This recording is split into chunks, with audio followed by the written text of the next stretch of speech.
کیوں ہے آدمی اسی کلام سے وابستہ نہیں ہے, پوچھ جاتا نہیں قرآن کے بارے میں, اور اسی وجہ سے لات جوتے کھا رہے ہو. ہاں لائے تھوڑی جا سکتا, کر لیا سو کر لیا, آدمی کی گردن مار دیا, آدمی کسی کو فائٹ مارتے ہو فائٹ کو لوٹا سکتے؟ کہہ رہے ہیں کہ اپنے الفاظ واپس لیجئے. کیا بیوقوفی ہے, الفاظ کو ویسے واپس کیسے لیا جا سکتا ہے؟ الفاظ تو ایک دفعہ زبان سے نکلے, ان کو واپس کیسے لیا جا سکتا ہے؟ کیسے لیا جا سکتا ہے؟ کہتے ہیں اپنے الفاظ واپس لیجئے, آپ جو بولے الفاظ کو کیسے واپس لیا جا سکتا ہے؟ وہ تو نکل گیا نا, وہ تو اسرا کا تعلق قرآن حکیم سے ہے. کیوں؟ اس سورہ کریمہ میں قرآن کا لفظ کتنی بار آیا ہے؟ 11 مرتبہ آیا ہے. کتنی مرتبہ آیا ہے؟ 11 مرتبہ. ایک سورہ کے اندر قرآن حکیم کا تذکرہ قرآن لا کر کے بتایا گیا 11 مرتبہ کہ اس سورہ کریمہ کا قرآن حکیم سے بڑا گہرا تعلق ہے. یہ بتایا گیا. تعلق معلوم ہو گیا کہ سورہ کریمہ کا کس سے گہرا تعلق. اچھا, نکتہ یہ ملا کہ جس کو بلندی چاہیے وہ قرآن سے اپنا ربط استوار کرے. یہ بتایا گیا ہے. کیا؟ ارے بھائی اس میں اسرا کے سفر سے اس سورہ کریمہ کا آغاز ہو رہا ہے نا. اتنی بلندی پر ہمارا رسول گیا جتنی بلندی تک کوئی بشر پہنچا ہی نہیں, اور اس سورہ کریمہ کا تعلق قرآن سے. بلندی چاہیے تو قرآن سے رابطہ پیدا کرو, اس سے ریلیشن ہونا, یہ مطلب اس کا. 11 مرتبہ قرآن حکیم کا ذکر کیا گیا جی. اس کے بعد وہ بنی اسرائیل کا تذکرہ ہے کہ انہوں نے 2 مرتبہ بڑی بڑی بدماشیاں کی, اور 2 مرتبہ ان کے اوپر بڑے بڑے عذابات آئے. اس کے بعد توبہ تائب کیا انہوں نے. ایک جملہ ہے وہاں, ان احسنتم احسنتم لانفسکم وان اسأتم فلہا. احسنتم کو 2 بار لایا گیا, اسأتم 1 بار لایا گیا. کیوں؟ ان احسنتم احسنتم لانفسکم, اگر تم اچھا کرو گے تو اچھا کرو گے اپنے لیے. وَإِنْ أَسَأْتُمْ تو یہ کہنا چاہیے تھا, وَإِنْ أَسَأْتُمْ أَسَأْتُمْ فَلَكُمْ, ایسا بولنا چاہیے تھا نا.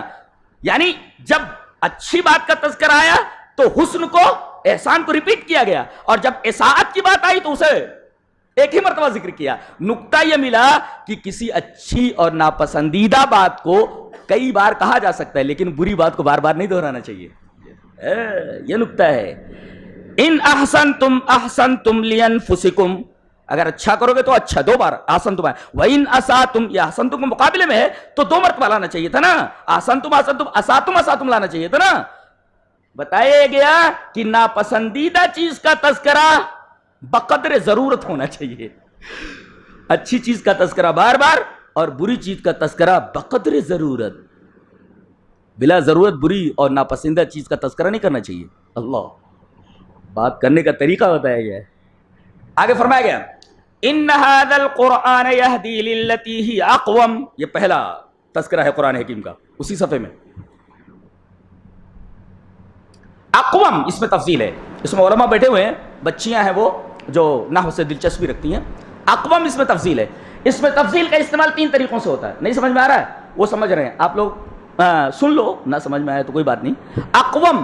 اقوم اس میں تفصیل ہے.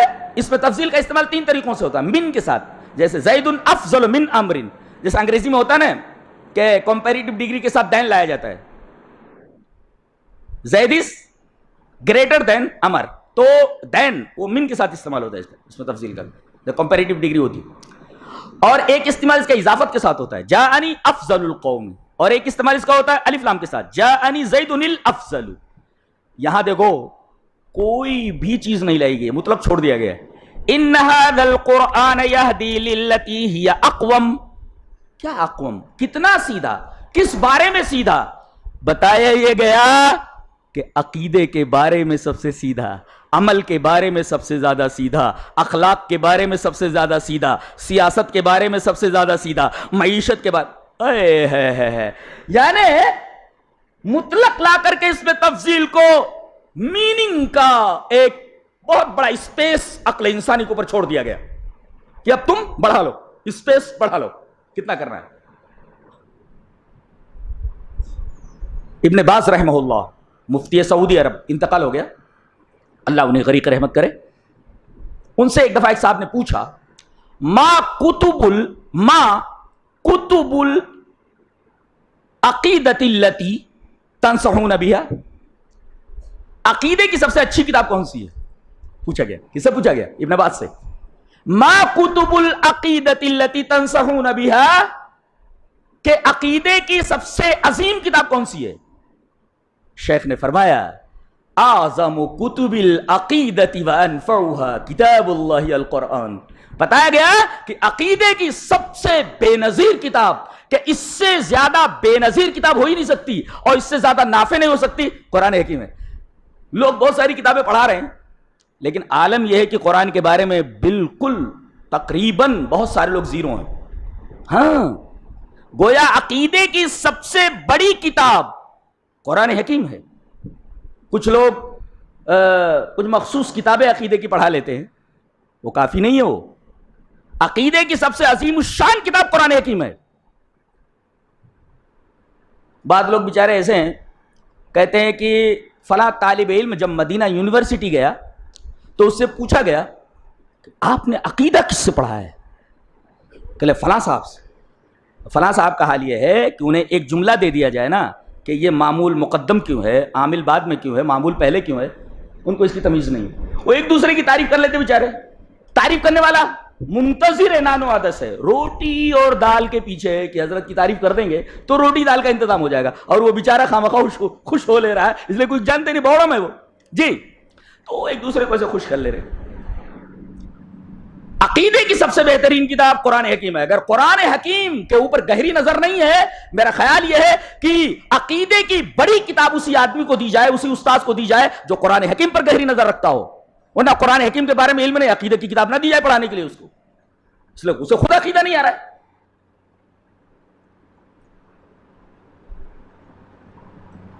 مفسر لکھتا ہے افضل العلماء اقربهم من القرآن، سب سے بڑا عالم وہ ہے جو قرآن کے سب سے زیادہ قریب ہو. جو عالم قرآن سے جتنا قریب ہوگا اتنا بڑا عالم ہے وہ. افضل العلماء اقربهم من القرآن، اس لیے کہ یہ قرآن اللہ کا کلام ہے. اس سے جتنی گہری نسبت آدمی کی ہوتی جائے گی اتنا آدمی افضل ہوتا چلا جائے گا. اس سے افضل کون ہو سکتا ہے؟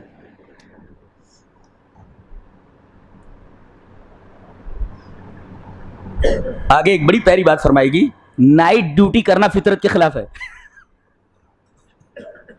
یہ استدلال ہے. کیا؟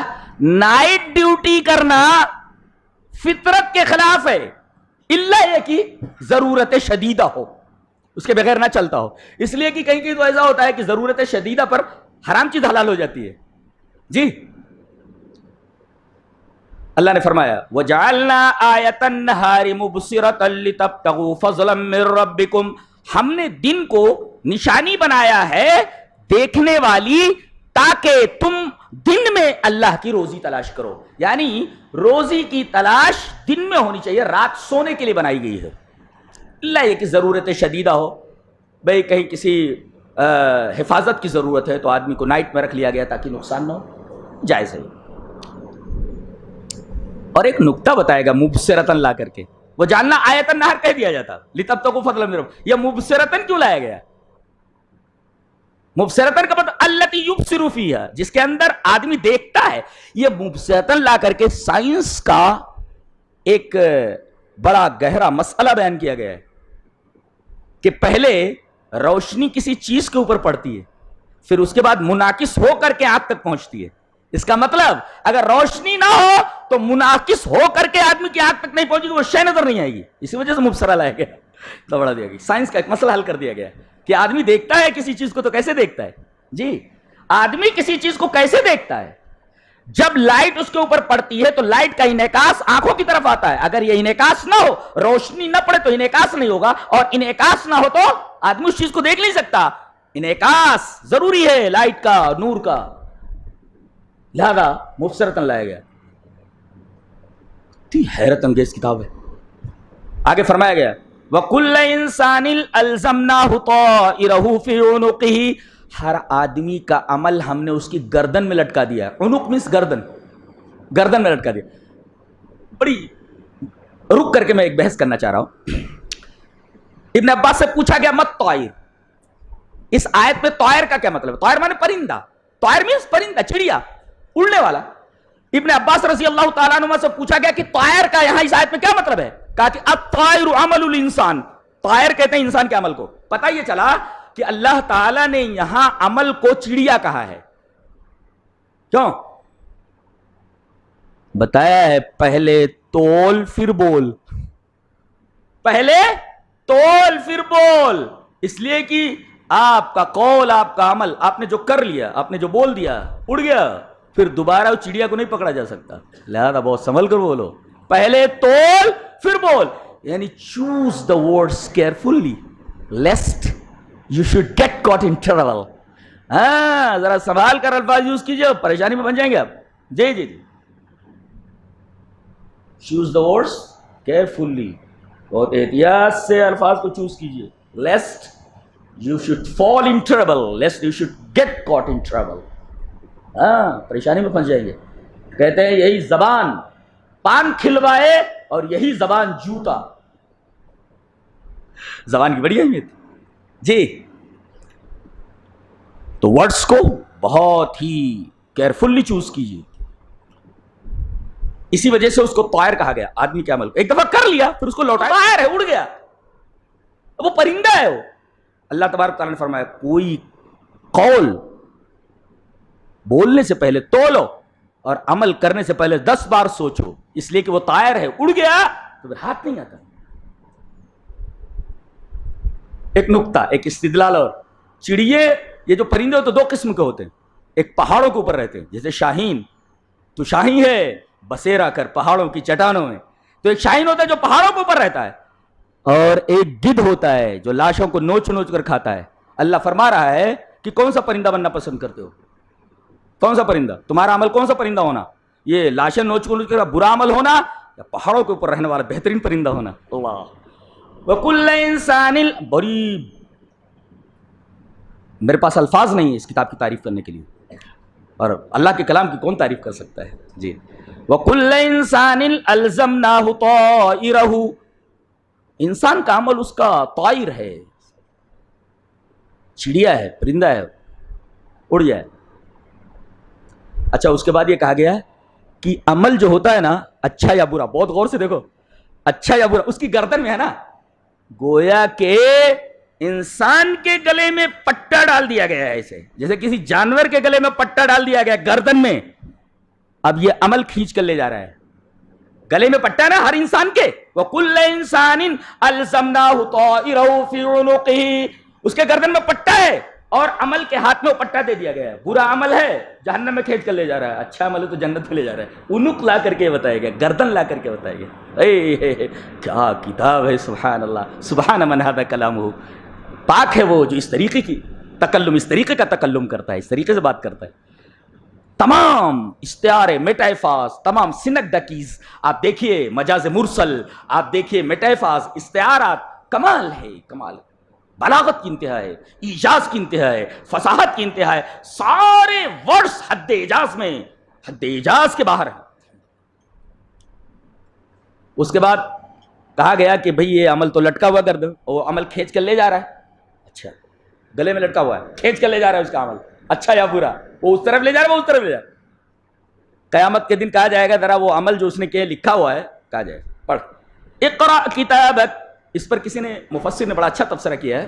کہتا ہے اللہ فرمائے گا اقرا کتابک، اللہ کے سامنے ہے بندہ، پڑھ، ریڈ یور بک، پڑھ، اقرا کتابک، اپنی کتاب پڑھ.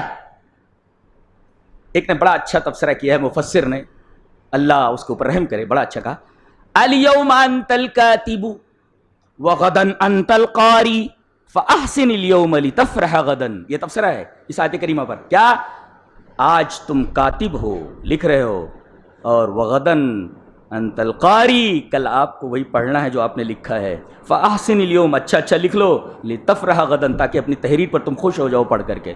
ایک مثال دیتا ہوں، اے ہے دل کی گہرائیوں میں اتر جائے، دل کی گہرائیوں میں اترتا چلا جاتا ہے، گہرائی، deep and deep and deep. ایسا کلام نہیں ہے کائنات میں. آج تم لکھنے والے ہو، کاتب ہو، لکھ رہے ہو، وغدن انت القاری، اور کل تمہیں پڑھنا ہے. لہذا فاحسن اليوم، اچھا اچھا لکھ لو، لتفرح غدا، تاکہ تم خوش ہو جاؤ اپنی تحریر کے اوپر. ایک بچہ ہے، استاد نے کہا تختی کے اوپر لکھ، نوٹ بک میں لکھ، یہ لکھ. اب لکھ کر کے لایا، استاد پڑھا، کہہ رہا ہے ریڈ، پڑھ پڑھ. 2 باتیں، اگر کچھ نہیں لکھا ہوگا تو پڑھے گا کیا؟ پڑھے گا کیا؟ کچھ نہیں لکھا ہے تو بچے نے کچھ لکھا ہی نہیں ہے, استاد نے کہا لکھو. اب دو باتیں ہیں, دو, ایک تو وہ لکھ کر کے لایا ہے, ایک لکھ کر کے نہیں لایا ہے. اب جب لکھ کر کے لایا ہی نہیں ہے تو پڑھے گا کیسے؟ اور اگر غلط لکھا ہے تو وہ غلط پڑھے گا کیسے؟ اس لیے کہ اس کو معلوم ہے کہ غلط لکھا ہوا ہے, اور مارے گا استاد. کیا کلام ہے, سبحان من ھذا کلام, کیا تشبیہات ہے, کیا گفتگو کا پیارا انداز, حسین انداز. آج گمراہ, آج جوتے کھانے سے بچنا ہے. قرآن حکیم سے وابستگی ضروری ہے.